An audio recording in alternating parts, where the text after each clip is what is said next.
مجاہدین دے ذریعے ایک کوئی نعرے ساری زندگی اسی دلیلاں دے دے رہے کہ یا رسول اللہ دا نعرہ لانا جائز ہے، ایک باری لا لو تے جائز ہے۔ بابے نے کہا نہیں یہ محبوب کا نام ہے، ایک مرتبہ نہیں کئی مرتبہ لینا بھی جائز ہے۔ لبیک لبیک لبیک لبیک یا رسول اللہ، لبیک لبیک لبیک یا رسول اللہ، لبیک لبیک لبیک یا رسول اللہ، لبیک لبیک لبیک یا رسول اللہ، لبیک لبیک لبیک یا رسول اللہ، لبیک لبیک لبیک یا رسول اللہ، لبیک لبیک لبیک یا رسول اللہ۔ اور بابا جی اس قوم کو زندہ کر کے چلے گئے، خوشبو کی طرح آئے بکھرے اور حضور کے غلاموں کے سینوں میں عشق رسول کی خوشبو کو ڈالا، خوشبو کو بھی ڈالا اور ساتھ کے بتایا کبھی کبھی یہ خوشبو بنتے ہیں اور جب میدان لگتا ہے تو پھر ان سے بڑا تلوار والا بھی کوئی نہیں ہوتا۔ دونوں رنگ بابا جی نے اپنے پیش کیے، فرمایا پھول بھی اسی ہیں تلوار بھی اسی ہے۔ جس طرح کا پھر میدان لگے گا تو پھر میدان میں آ کر بتائیں گے رسول اللہ کے غلام ایک ہی وقت میں حضرت ابو ہریرہ حدیث بھی پڑھ رہے ہیں اور ایک ہی وقت میں رسول پاک کے ساتھ میدان جہاد میں جا رہے ہیں، صدیق اکبر ایک ہی وقت میں نمازیں بھی پڑھا رہے ہیں اور ایک ہی وقت میں جہاد کا درس بھی دے رہے ہیں۔ اور پھر مولا حسین امام علی مقام رضی اللہ تعالیٰ عنہ کو پوچھا گیا جی کربلا کیوں جا رہے ہو؟ آپ نے فرمایا بس میں رسول اللہ نے خواب وچ ویکھیا۔ حضور نے فرمایا حسین آپ کو جانا پڑے گا۔ میں نے عرض کیا حضور لازمی جاؤں گا۔ جب کندھوں پر سوار ہو کر کھیلا تو پھر وقت آیا، فرمایا میں اگر اپنے نانا جان کے کندھوں پر کھیلا ہوں تو دین کا مسئلہ آیا تو میں کربلا میں جا کر بتاؤں گا کہ دین کو تخت پر کیسے لایا جاتا ہے اور حضور کے نظام کی بات کیسے کی جاتی ہے۔ اور پھر علامہ اقبال نے سبق دیتا، فرمایا دسو آج مولوی صاحب کہتے ہیں جی حجرے میں بیٹھ کر مسئلہ حل ہو جائے گا، بس ایک بیان ریکارڈ کروا دیں سارے مسئلے حل ہو جائیں گے۔ علامہ فرماتے ہیں بتائے شیخ ابن علی آئے تھے کیوں میدان میں؟ بتا نا، جب بھی علامہ لفظ شیخ استعمال کرتے ہیں تو اس سے مراد بڑے بڑے مولوی ہوتے ہیں، چھوٹے نہیں بڑے بڑے مولوی ہوتے ہیں جن کا سسٹم ہے بڑا اور جن کا کام ہے۔ علامہ ان کو کہتے ہیں بتائے شیخ ابن علی آئے تھے کیوں میدان میں۔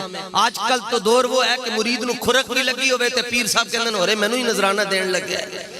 تو اقبال کہتا ہے بتایا شیخ ابن علی آئے تھے کیوں میدان میں، اگر ہو سکتی تھی حجرے میں شمع ایمانی روشن، پیر ہو تو امام حسین جیسا جو گدی نشین ہے سجادہ نشین ہے آستانہ علیہ سیدہ زہرا تھا۔ لیکن جب دین پر وقت آیا آپ نے فرمایا نہیں اب ایسے نہیں ہوگا، اب میدان میں جانا پڑے گا۔ اور حضرت پیر سید میر علی شاہ صاحب کو بھی لوگوں نے جو قریبی لوگ تھے آ کر کہا حضور ہم مخلصانہ مشورہ دیتے ہیں آپ کو، مخلصانہ مشورہ ہے، کیڑے پاسے ٹور پہ ہو، کلے ہو جاؤ گے، لوگ مخالف ہو جائیں گے، بیٹھے نظرانے آ رہے ہیں۔ آپ نے فرمایا تم میرے مخلص سنگی ہو؟ ان کا جی ہاں۔ فرمایا تمہیں تو یہ بھی نہیں پتہ اخلاص کا مطلب کیا ہوتا ہے، تمہیں تو یہ بھی نہیں پتا اخلاص کا مطلب کیا ہوتا ہے۔ ان کا جی حضور میٹنگ ہوئی ہے، وہ آپ کا ایک مرید تھا سی آئی ڈی میں، وہ کہنے لگا ملفوظات شریف میں لکھا ہے ملفوظات میریہ میں، اس نے کہا حضور میٹنگ ہوئی ہے، گورے کہہ رہے ہیں کہ ہم نے میرے علی کو گولڑے سے نکال دینا ہے، آسمان وال ویکھ کے سید ہو تو ایسا ہو، آسمان وال ویکھ کے تے پٹھاری زبان کے اندر ہنس کے فرمان لگے ماں تے لوح محفوظ نے اندر کوئی اور ہی شے لکھی تکی ہے۔ انہوں نے کہا جی کی تکیا؟ فرمایا اسی گولڑ چوں نہیں جانا بلکہ اسی ویکھیا ہے لوح محفوظ دے اندر لکھیا ہے کہ گورے دا بستر گول ہونے لگے۔ تو جس طرح گورے کا بستر گول ہو چکا ہوا ہے نا، انشاءاللہ اب جتنے لبرل ہیں سیکولر ہیں، یہ چھوٹے موٹے یہ دین کے رستے میں جو رکاوٹیں ڈالنے والے ہیں، بابا جی آگے اب ان کا بستر بھی گول ہونے والا ہے۔ امیر محترم کو انہوں نے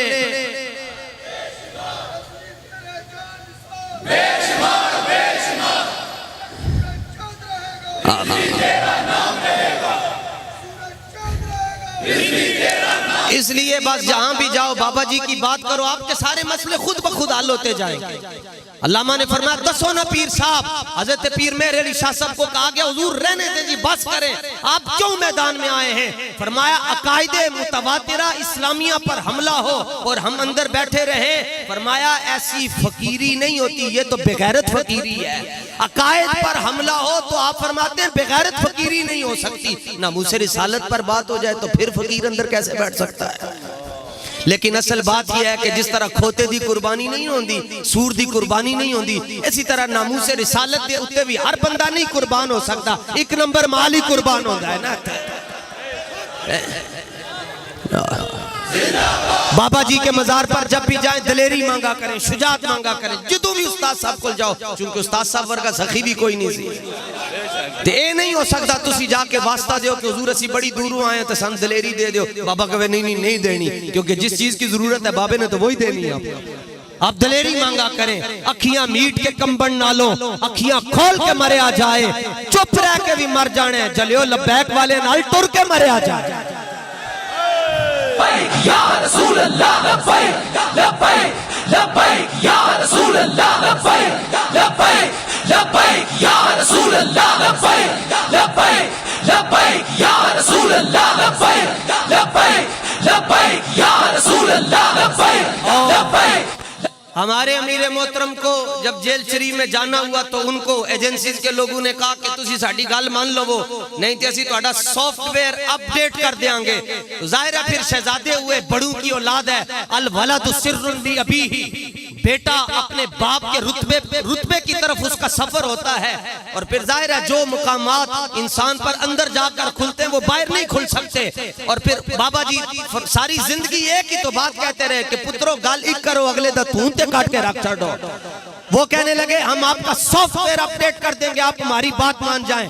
تو امیر محترم مسکرا کر کہنے لگے تسی ساڑا سافٹ ویئر کی اپڈیٹ کرنے اسی تاڑیاں ڈسکا ہی لا کے رکھ چھڑا گا، تسی کی کرنا۔ اس لیے دلیر بن کے، اور امام حسین کا بھی یہی پیغام ہے، ان کا جی کیا ہونا ہے جی آپ واپس چلے جائیں۔ آپ نے فرمایا، بلکہ آپ نے مخاطب کر کے کہا، لوگوں کو کہا، شمر کو کہا، اے یزید بے غیرت تراویوں بھی پڑھاندہ سی، داڑھی بھی رکھی سی، جمعہ بھی پڑھاندہ سی۔ آپ نے فرمایا تمہیں پتہ نہیں ہے کہ میں حضرت سیدہ زہرا پاک کا بیٹا ہوں، مولا علی کا بیٹا ہوں، نبی پاک کا میں نواسا ہوں؟ کہتے ہیں ہاں جی یہ تو ہمیں پتہ ہے، لیکن کیا کریں تنخواہ یزید دیتا ہے، مجبوری اب ہم نے تو اس کی طرف چلنا ہے۔ جی جاؤ پھر دے نال دعا منگیا کرو تو اڈا عشر یزید دے نال ہوئے، اور مبارک ہو ان کو جو اس وقت بھی امام حسین کے ساتھ تھے اور آج بھی امام حسین کے خادم کے ساتھ کھڑے ہیں۔ تگڑے ہو کے جیو حضور، پتہ نہیں جناب صبح آوے یا نہ آوے کتھے انسان مک جاوے۔ جیڑا حال بارشاہ نے کر چھڑیا جناب بلوچستان دے اندر جا کے ویکھ لو، اے تے بلوچستان دی حالت ہے نا جتھے ساڈے حکمران کہندے نے لاشاں نہیں ہیں، مچھلیاں تیر رہی ہیں۔ اللہ کرے انہاں دے پتر بھی ہیں جو ڈبن، پھر انہاں نوں پتہ چلے کہ پتر کی ہوندا ہے، دھی کی ہوندی ہے۔ اور باقی یہ سارے حال یہ بابا جی دعائیں دے کر گئے ہوئے، بد دعائے جلال، یا اللہ انہاں نوں گن بھی لیتے انہاں نوں چون بھی لے، تے 34 ملکہ نے کمیٹی پائی تے وچوں نکلی پی ٹی آئی، تے پھر بھی کہنے نہیں جی اسی کرپشن نہیں کی، کچھ شرم ہوتی ہے، کچھ حیا ہوتی ہے۔ پی ٹی آئی والوں کو کیا پتا وہ کیا ہوتی ہے، ان کو کیا پتا شرم اور حیا کیا ہوتی ہے۔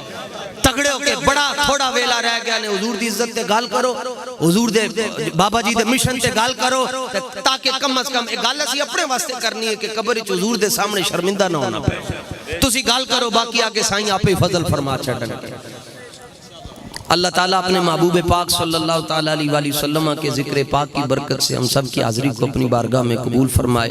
حضرت قبلہ سید سجاد شاہ صاحب بڑی محبت کے ساتھ اور بڑی ظاہر سید ہوتے ہی دلیر ہیں جی، تو انہوں نے یہ عرس پاک کے موقع پر حضور علیہ السلام کے ذکر کی محفل کا انعقاد کیا، اور پھر تاجدار ختم نبوت کا انعقاد کیا۔ عرس پاک پر جناب ایسے عرس کے صاحب عرس کو بھی لاکھوں اور کروڑوں اور خربوں سلام و جناب۔